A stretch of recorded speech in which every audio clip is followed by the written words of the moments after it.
Multiply 6.37 by 11 using long multiplication. For now, ignore the decimal points.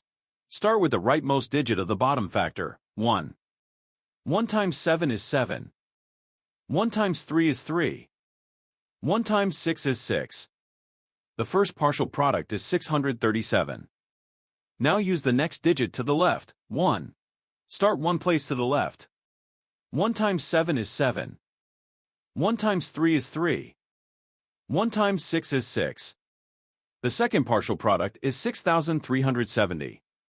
Now add the partial products, working from right to left. In the ones column, 7 plus 0 is 7.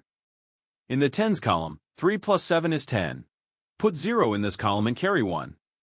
In the hundreds column, 6 plus 3 plus the carried 1 is 10. Put 0 in this column and carry 1. In the thousands column, 6 plus the carried 1 is 7. The product of the whole numbers is 7,007. Count the highlighted digits after each decimal point. The factors have 2 decimal places altogether, so the product needs 2 decimal places. Place the decimal point 2 places from the right. 7,007 becomes 70.07.